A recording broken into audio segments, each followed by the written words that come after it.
Hello everyone, welcome to our channel believe in learning.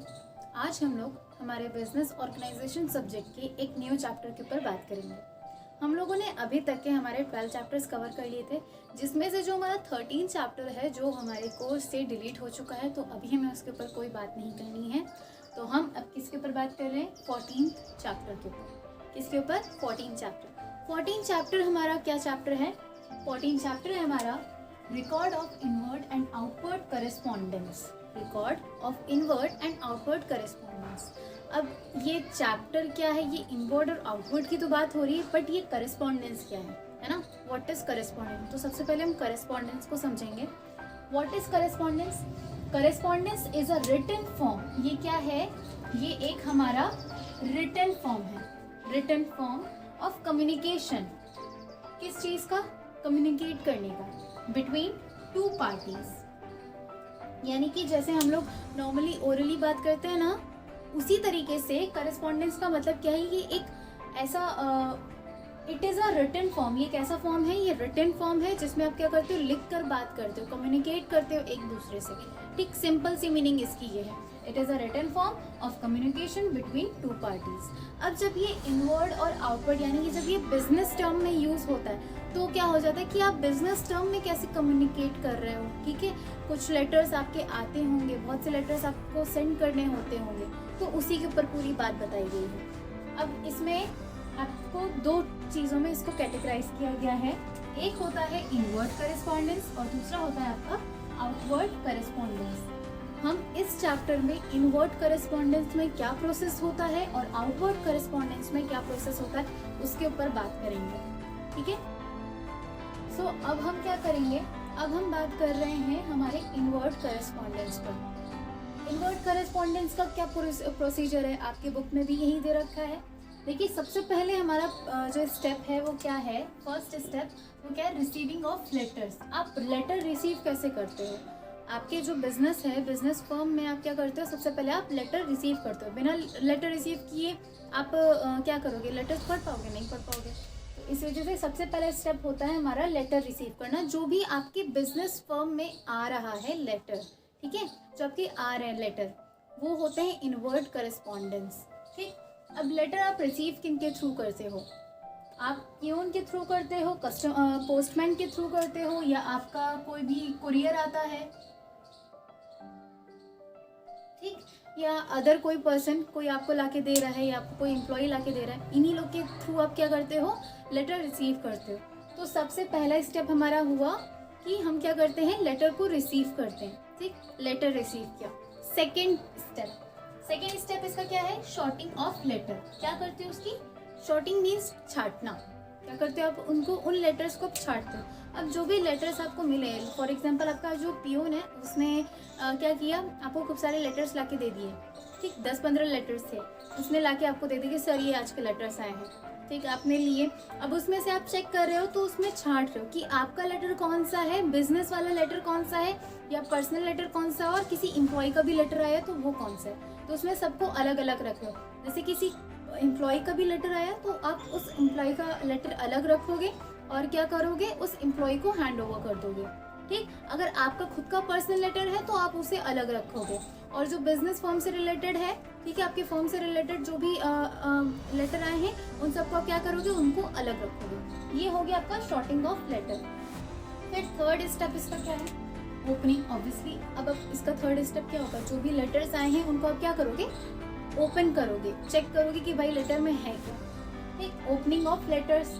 Opening जब कर लेते हो, फिर आपका क्या स्टेप आता है? Stamping and sorting. यानी कि अब आप क्या करते हो? अब इनको फिर से आप शॉर्ट करते हो, यानी कि फिर से छांटते हो और इनकी स्टैंपिंग करते हो। जो लेटर्स आप पढ़ लेते हो, ठीक है, फॉर एग्जाम्पल हमारे जो बिजनेस से रिलेटेड है उसमें कंप्लेंट लेटर्स होंगे, ठीक है, कोई भी कंप्लेंट लेटर्स हैं, डरिंग लेटर्स हैं, ठीक, ऐसे बहुत सारे टाइप्स होते हैं। इंक्वायरी लेटर है, या कोई ऑफर है, ठीक है, ऐसा कोई लेटर आया है, तो उन सब की आप क्या करोगे? शॉर्टिंग करोगे।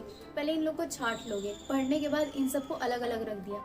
या इंक्वायरी वाला अलग है, ऑफर वाला अलग है, आपके कंप्लेंट लेटर्स अलग है। अब इनके ऊपर एक स्टैम्प लगा देते हो। स्टैम्प मतलब स्टैम्प क्यों लगाते हो? ताकि आपको पता रहे कि हाँ ये कौन सा लेटर है। ठीक, ताकि पता रहे कि आपने कौन से लेटर पढ़ा है और आपको किसका कैसा रिप्लाई देना है। जब आप स्टैंपिंग एंड शॉर्टिंग कर लेते हो, फिर आपका नेक्स्ट स्टेप क्या आता है, entry in letters receive book. ये इम्पॉर्टेंट होता है हर बिजनेस फर्म के लिए। जो भी लेटर्स आते हैं, ठीक है, जो भी लेटर्स आते हैं उस ये आपके लिए कंपलसरी है कि आप उसकी एंट्री करो। ठीक, क्यों करते हो एंट्री? For future reference. क्यों? अगर मान लीजिए आपने मुझे कोई लेटर सेंड किया, ठीक, और मैंने कहा कि मुझ तक तो पहुंचा ही नहीं, या मेरे पास पहुंचा भी होगा, भाई बिजनेस किसी भी बिजनेस फर्म में या कहीं पे भी एक ही लेटर नहीं आते हैं, ना जाने कितने लेटर्स आते होंगे, कितने कस्टमर्स के कंप्लेंट आते हैं, कितने ऑफर्स आते हैं, कितनी इंक्वायरीज आती हैं। ठीक, तो अब वो सबका तो याद नहीं रखेंगे नहीं कि हाँ इस पर्सन ने मुझे सेंड किया था, हाँ उस पर्सन ने किया था। सो इस वजह से आप उसकी रिकॉर्डिंग रखते हो। इन फ्यूचर अगर किसी की इंक्वायरी लेटर आया, कोई भी लेटर आया, आपने रिसीव भी किया था या आपने रिसीव नहीं किया, उसने बोला कि सर आपने तो उसको रिप्लाई नहीं दिया, भाई मेरे पास लेटर पहुंचे नहीं तो मैं रिप्लाई कैसे करूँगा। ठीक, तो वही चीज़, उस चीज़ को प्रूफ देने के लिए फॉर फ्यूचर रेफरेंस आप क्या करते हो, हर एक लेटर की एक एंट्री करते हो लेटर रिसीविंग बुक में। ठीक, ये होता है 5th स्टेप। इसके बाद आपका क्या आता है, प्रॉपर एक्शन। ये इम्पॉर्टेंट है, प्रॉपर एक्शन। प्रॉपर एक्शन क्या होता है, अगर कोई कंप्लेंट आई है, ठीक, अगर कोई कंप्लेन आई है तो भाई कंप्लेन आपकी क्वालिटी से रिलेटेड है, आपके प्राइस से रिलेटेड है, आपके प्रोडक्ट के डिलीवरी होने से रिलेटेड है, या उसके कोई अदर प्रॉब्लम है। ठीक, जिस चीज़ से भी रिलेटेड आपकी वो कंप्लेंट लेटर आया है, तो अब आप क्या करोगे, उस चीज़ के ऊपर एक प्रॉपर एक्शन लोगे कि हाँ भाई अब ऐसा अगर मुझे क्वालिटी से रिलेटेड कोई आया है तो अब हमें अपनी क्वालिटी अच्छी करनी पड़ेगी, यानी कि ऐसे लेटर्स दोबारा ना आए उसके लिए आप एक प्रॉपर एक्शन लेते हो। कोई इंक्वायरी आई है तो आप क्या करोगे, उसका रिप्लाई दोगे कि हाँ ठीक है हमारे वहाँ ये गुड्स अवेलेबल है, या आपने कहीं पे इंक्वायरी सेंड की थी, इंक्वायरी लेटर सेंड किया था, उसका रिप्लाई आया है, ऑफर आया, आपको अगर ऑफर अच्छा लग रहा है तो आप उसका एक प्रॉपर एक्शन दे रहे हो, यानी कि आप उसके ऊपर उसका ऑर्डर दे रहे हो। ठीक, सो ये होता है आपका प्रॉपर एक्शन कि जो लेटर रिसीव हुए उस बिहाफ पर आपको क्या रिप्लाई देने हैं उनके, वो होते हैं आपके प्रॉपर एक्शन। फिर आता है आपका ये लास्ट स्टेप, ये होता है फाइलिंग। फाइलिंग का मतलब क्या होता है, इसका मतलब होता है आपके जो भी लेटर्स आए हैं आपके फर्म में उन सबको स्टोर करके रखना।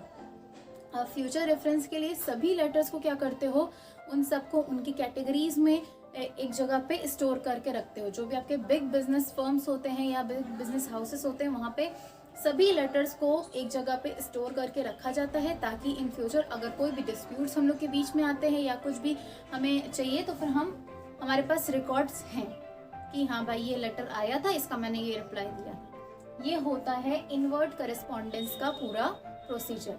अब जरा हम बात करते हैं कि हमारे आउटवर्ड करेस्पॉन्डेंस का क्या प्रोसीजर होता है। आउटवर्ड करेस्पॉन्डेंस, अब देखिए आउटवर्ड करेस्पॉन्डेंस का क्या प्रोसीजर है। जिस तरीके से इनवर्ड का क्या मतलब होता है कि जो लेटर्स हमारे फर्म ने रिसीव किए, जो लेटर्स हमारे फर्म में आए, इनवर्ड हुए।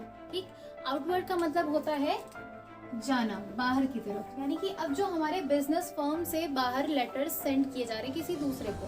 ठीक, अब उसमें क्या करते हो, जो भी लेटर्स आपने रिसीव किए थे, ठीक, उनका आप क्या करते हो, रिप्लाई देते हो, रिप्लाई ऑफ लेटर्स, और उनकी क्या करते हो, ड्राफ्टिंग करते हो, यानी कि जो भी रिप्लाई करना है, जैसे कंप्लेंट लेटर है, ठीक, उस लेटर का अगर आपको रिप्लाई देना है कि हाँ ऐसी हम मानते अपनी गलती को और हम ऐसी गलती दोबारा नहीं करेंगे, ऐसी शिकायत का मौका नहीं देंगे, ये जो भी आप ड्राफ्ट आपने तैयार किया लेटर का, ठीक, आपने लेटर लिखा प्रॉपर्ली, ठीक, उस लेटर को लिखते हो, जो भी आपको जिस लेटर का जो रिप्लाई देना है उस लेटर को आपने यहाँ पे ड्राफ्ट किया।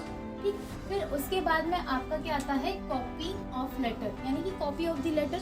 कॉपी ऑफ द लेटर ये आपका सेकेंड स्टेप है, जिसमें आप क्या करते हो, जो भी आपने लेटर्स को ड्राफ्ट किया है उसकी ये कॉपी निकालते हो। ये क्यों करते हो, कॉपिंग अभी हम आगे चैप्टर पढ़ेंगे तो उसमें आपको समझ में आएगा कि कॉपिंग हमारे लिए क्यों ज़रूरी है। कॉपिंग आप एक रिकॉर्ड रखते हो कि हाँ जैसे कोई भी आपके पास डॉक्यूमेंट होता है तो आप उसकी कॉपीज रखते हो ना, कि हाँ फोटो कॉपी करा के रख लिया। क्यों रखते हो, ताकि इन फ्यूचर अगर ये खो गया तो हाँ मेरे पास कॉपी तो है, हम इसका यूज़ कर लेंगे। तो उसी तरीके के लिए फॉर फ्यूचर रेफरेंस आप क्या करते हो, कॉपी करते हो उस लेटर की। ठीक, फिर थर्ड क्या होता है, डुप्लीकेटिंग। ये आपके लिए ऑप्शनल होता है, ऑप्शनल तब होता है। डुप्लीकेटिंग का मतलब होता है एक से ज़्यादा कॉपीज करना। जब आपको एक ही लेटर, ठीक, एक ही लेटर आपको क्या करना रहता है, 10-15 लोगों को सेंड करना है, तो आप बार बार तो 10-15 लोगों को लिखोगे नहीं, सिर्फ क्या करोगे, उनका नाम और एड्रेस ही जो चेंज करोगे ना, बाकी सब कुछ उनको एक ही मैसेज सेंड करना है कि हाँ एक ही मैसेज सेंड कर रहे हो। तो वो कैसे लेटर्स हो जाते हैं आपके, सर्कुलर लेटर्स। अगर सर्कुलर लेटर्स हो रहे हैं तो उसके लिए आप क्या करते हो, डुप्लीकेटिंग, यानी कि एक से ज़्यादा की कॉपीज करते हो, तो वो हो जाता है आपका डुप्लीकेटिंग। अगर आपको उन लेटर्स की डुप्लीकेटिंग करनी है तो फिर आप क्या करते हो, डुप्लीकेटिंग करते हो। फिर नेक्स्ट आपका स्टेप होता है fourth, filing of the letters. जिस तरीके से आप रिसीविंग वाले लेटर्स की फाइलिंग करते हो, उनको स्टोर करके रखते हो, उसी तरीके से आप जो लेटर्स सेंड कर रहे हो उनकी कॉपीज को फाइल करके रखते हो। जो भी आपने कॉपीज बनाई थी उनको क्या करते हो, फाइल करके, यानी कि स्टोर करके रखते हो। क्यों रखते हो, फॉर एग्जाम्पल अगर आपने मुझे कोई लेटर सेंड किया, आपने कोई कंप्लेंट सेंड की या कोई इंक्वायरी सेंड की, ठीक, और मैंने उसका रिप्लाई आपको सेंड कर दिया, ठीक, मैंने अपना ऑफर आपको कोटेशन सेंड कर दिया कि हाँ ठीक है इसका ये ऑफर हम दे रहे हैं, ठीक। अब आप तक की किसी भी रीज़न की वजह से आपके पास वो लेटर नहीं पहुंचा, मुझे नहीं पता, ठीक, लेकिन आप फिर मुझे कंप्लेन कर रहे हो कि हाँ मैंने आपको इंक्वायरी सेंड की, आपने उसका कोई रिप्लाई नहीं दिया, तो मेरे पास एक प्रूफ तो है, मैं आपको बता सकती हूँ कि हाँ मैंने आपको सेंड किया था, उसकी कॉपी भी मेरे पास रखी हुई है। अब आपकी किसी भी प्रॉब्लम की वजह से नहीं पहुंच पाया होगा, वो मैं नहीं जानती, लेकिन हाँ मैंने अपनी तरफ से आपको लेटर सेंड किया था, ठीक। ये हो गया आपका फ्यूचर रेफरेंस की वजह से। यहाँ पे डिस्प्यूट से बचने के लिए आप क्या करते हो, उन सभी लेटर्स को स्टोर करके रखते हो। फिर आता है आपका फिफ्थ स्टेप। फिफ्थ क्या होता है आपका, entering the letters in register. जिस तरीके से आप अपने रिसीविंग वाले लेटर्स को रिसीविंग रजिस्टर बुक में रखते हो, ठीक है, लेटर रिसीव्ड बुक में एंट्री करते हो, उसी तरीके से जब आप लेटर सेंड कर रहे हो तो उनकी भी एंट्री जरूर करो कि कौन से लेटर्स कब सेंड हुए हैं, कब नहीं सेंड हुए हैं, ठीक। तो उन लेटर्स की क्या करते हो, एंट्री करते हो अपने रजिस्टर में। फिर आता है sixth, peon book. Peon book क्या होता है, पियून बुक आपकी वो बुक होती है जिसमें अब आप लेटर सेंड करने खुद तो जाओगे नहीं, मैनेजर खुद तो जाता नहीं है, वो किसको सेंड करता है, अपने पियून को सेंड करता है कि हाँ जाओ तुम सेंड कर दो, ठीक, या अपने कलीग को सेंड, वो अपने एम्प्लॉय को सेंड करता है या किसी कलीग को सेंड करता है कि हाँ तुम ये सेंड कर देना, है ना, खुद तो नहीं जाता ना। तो इसी वजह से जो पियून को सेंड किया जा रहा है, यानी कि पियून को दिया गया, मैनेजर ने क्या किया, ये मैनेजर है, मैनेजर ने पियून को लेटर्स दिए, पियून को क्या दिए, लेटर्स, पियून को लेटर्स दिए कि तुम जाओ और इसको पोस्ट ऑफिस में इसको पोस्ट कर देना, ठीक। तो अब पियून क्या कर रहा है, पियून अपनी बुक में उन लेटर्स की एंट्री करेगा। उन लेटर्स की क्या एंट्री करेगा कि कौन से लेटर्स को वो कहाँ जा रहा है पोस्ट करने, ठीक, कौन से लेटर्स उसको रिसीव हुए हैं और कौन से लेटर्स, जैसे इंक्वायरी लेटर है, इंक्वायरी लेटर्स को उसने कब पोस्ट किया। इन फ्यूचर अगर पियून हमारा, अगर हमारे जो मैनेजर है उसने कहा कि उनको लेटर नहीं सेंड हुआ अभी तक के, जैसे मैंने अभी एग्जांपल बताया था ना इंक्वायरी वाला, उसी में अगर मैनेजर आके पियून के ऊपर चिल्लाने लगा कि पियून तुमने वहाँ पे लेटर सेंड नहीं किया था क्या, पियून कह रहा कि नहीं सर मैंने उसे सेंड कर दिया था, ठीक, पोस्ट कर दिया था। अब वो कैसे उस चीज़ को यकीन दिलाएगा, सर से बोला कि सर ये देखिए मेरी बुक है, इसमें हमने एंट्री करके रखी कि ये सेंड हो चुके हैं, अब वहाँ से कोई दिक्कत हुई होगी तो मैं नहीं जानता। तो यानी कि पियून बुक इसलिए एंट्री की जाती है कौन से लेटर्स कब सेंड हुए हैं, किसने सेंड किए, एक ही पियून तो होता नहीं है, कौन सा पियून किस लेटर को सेंड कर रहा है उसका नाम, ठीक, वो होता है पियून बुक में एंट्री। इतनी बात समझ में आई। तो ये हुआ हमारा आउटवर्ड करेस्पॉन्डेंस और इनवर्ड करेस्पॉन्डेंस, ठीक, कि आउटवर्ड करेस्पॉन्डेंस क्या होता है और इनवर्ड करेस्पॉन्डेंस क्या होता है। ये था हमारा पूरा चैप्टर। आई विश आपको क्लियर हो गया होगा पॉइंट्स। अगर कहीं पे भी डाउट लग रहा है तो कमेंट बॉक्स में मेंशन करिए, और अगर कोई भी डाउट है तो बताइए कमेंट बॉक्स में जाकर। बाकी हम लोगों की गूगल मीट पर ऐसी ही लाइव क्लासेस चलती हैं जहाँ पर हम आप लोगों का पूरा कोर्स कंप्लीट कराते हैं। अगर आप ऐसी ही क्लासेस के लिए इंटरेस्टेड हो तो जल्दी से जाइए और अपना रजिस्ट्रेशन कराइए, क्योंकि हमारा न्यू बैच स्टार्ट होने वाला है। तो जल्दी से जाइए, डिस्क्रिप्शन में उसकी लिंक दे रखी है, और अपना रजिस्ट्रेशन कराइए। Thank you, have a good day.